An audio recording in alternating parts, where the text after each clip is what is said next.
Monsieur Sissoko vient de rentrer du boulot. Comme d'habitude, il a envie de suivre les informations à la télé.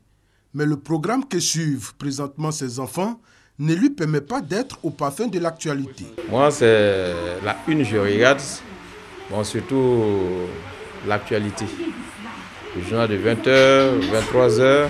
Les enfants vont donc subir le désir de papa, peu importe les mécontentements que cela peut entraîner. Enlevez-moi cette chaîne-là, mettez la RTI, parce que le journal va passer tout à l'heure. Non, papa. Parfois, il faut devenir comme des Non. Je passe pratiquement tout mon temps à la fac. Quand je viens, je suis fatiguée. Pendant que je veux me distraire, je veux regarder mon feuilleton sur les magiques. Je me dis, enlevez-moi cette chaîne. Donc quand c'est comme ça, moi, ça me met dans tous mes états. Moi, ça me paraît bizarre. Mais comme lui aussi laisse sa position, tu ne peux rien dire.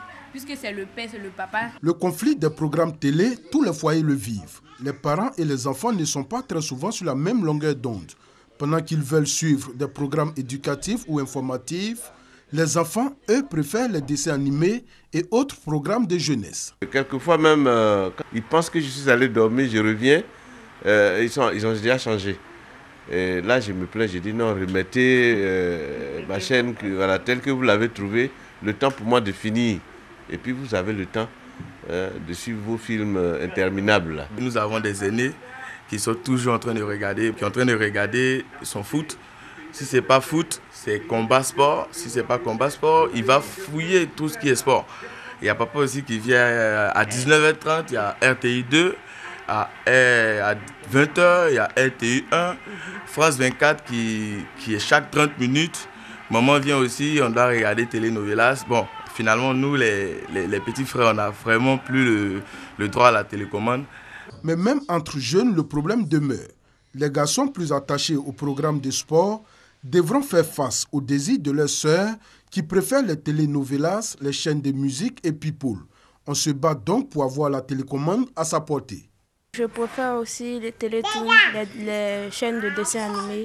Bon, ça me plaît beaucoup. Bon, généralement, la télécommande est toujours dans ma main, donc je n'ai pas de problème à ce niveau-là. En matière de télécommande, franchement, c'est difficile dans la maison.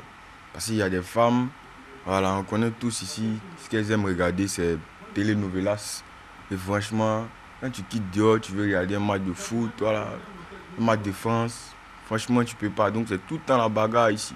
Chez Mme Sako, des règles ont été établies pour éviter au maximum les conflits. Généralement, quand j'arrive du boulot, les heures sont départagées. Il y a des heures auxquelles les enfants doivent regarder l'actualité. Il y a des heures aussi où nous suivons les nôtres. Donc, il n'y a pas de dispute. Ces règles établies sont souvent même violées. M. Diroy, lui, a donc opté pour l'achat de 2 décodeurs. C'est 2 paraboles. Donc, ils peuvent regarder leur film dans la chambre. Et moi, je peux aussi suivre la RTI au salon. Non, ça ne me dérange pas. Et moins de bruit surtout. Parce que quand il a la RTI, il a le journal, je suis beaucoup concentré. 2 décodeurs et 2 télévisions, c'est l'idéal pour éviter les conflits à la maison. Mais combien de familles peuvent se permettre ce luxe quand on sait que les chaînes cryptées ne sont pas à la portée de toutes les bourses en Côte d'Ivoire? En attendant que les choses s'améliorent, les plus jeunes devront encore subir les aînés quant au programme à suivre quand tout le monde est à la maison. Radio Côte d'Ivoire au cœur des vacances 2017. 3 émissions Radio Vacances, À nous les vacances et Golden Boys pour occuper sainement les jeunes. Radio Côte d'Ivoire cette année a décidé de célébrer la vie, rien que la vie. Et parallèlement à ça, donc, on va s'amuser un peu à travers des chansons. On va apprendre aux jeunes à chanson parce que l'art de la chanson aussi est également une vertu. Le sida, le paludisme, la tuberculose, le tabac et les questions environnementales sont les thèmes qui seront développés au cours de cette édition des émissions de vacances de Radio Côte d'Ivoire. Les jeunes constituent vraiment l'avenir du pays. Et donc, pour nous, c'est d'avoir une génération sans sida. Alors, une génération sans sida, ça passe par l'accélération des actions, des interventions de prévention à l'endroit de ces jeunes-là. Il faut vraiment amener les jeunes à comprendre que tous ces fléaux, non seulement qui minent la santé, ont leur origine dans le mauvais environnement, dans un environnement insalubre et surtout, il faut faire une mutation de son comportement, d'avoir adopté des bonnes attitudes, adopter des habitudes écolo, c'est-à-dire être un éco-citoyen. Radio Vacances, la plus vieille des émissions qui traitera les questions de santé, va sillonner 9 villes du pays. À nous les vacances, consacrées à l'environnement, et Golden Boys, un concours de chant, vont se dérouler uniquement dans le district d'Abidjan. Les émissions démarrent à partir du 12 juillet et la dernière finale prévue le 9 septembre prochain.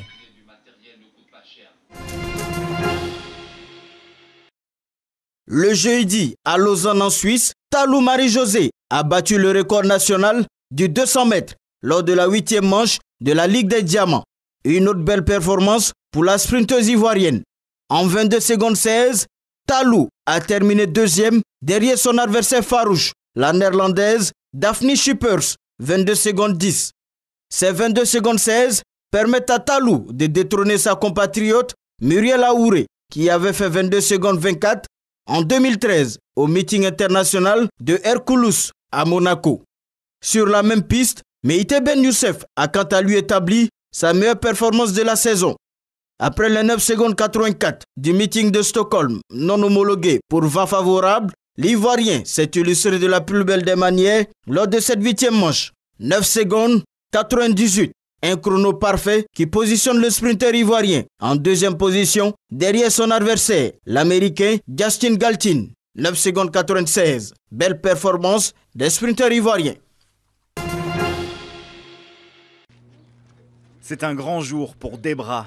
Elle fait installer des panneaux solaires sur le toit de sa maison, dans un quartier défavorisé du sud de Los Angeles. J'ai conduit dans le quartier et je n'ai pas vu un seul panneau solaire, alors j'ai l'impression de donner l'exemple. Une fierté d'autant plus grande que cette installation d'une valeur de 24 000 $, Debra ne la paye pas. Veuve et sans ressources, elle bénéficie d'un programme public financé par l'État de Californie. À la clé, une baisse considérable de sa facture d'électricité. Elle va passer de 150 à 15-20 $ par mois. C'est une énorme économie. Il va faire chaud cet été. Je pourrais mettre la climatisation sans me soucier de cela, pour qu'on soit bien.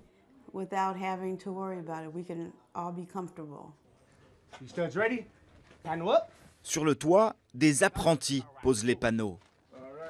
Des bénévoles en pleine formation qui, comme Eiji, espèrent obtenir un emploi dans un secteur en plein boom où 100 000 Californiens travaillent déjà.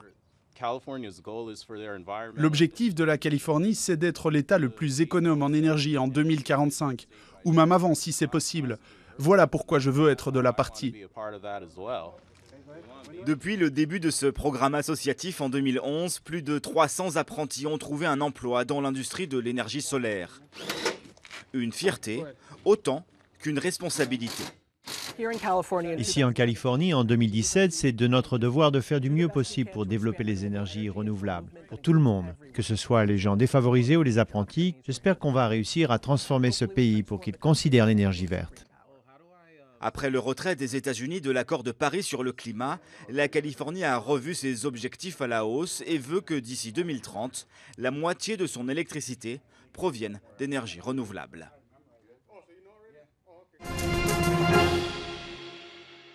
Au soir du 7 juillet 1937, un incident met aux prises une poignée de soldats chinois et des troupes japonaises en manœuvre près du célèbre pont Marco Polo, aussi appelé pont de Lugu, à 15 km de Pékin.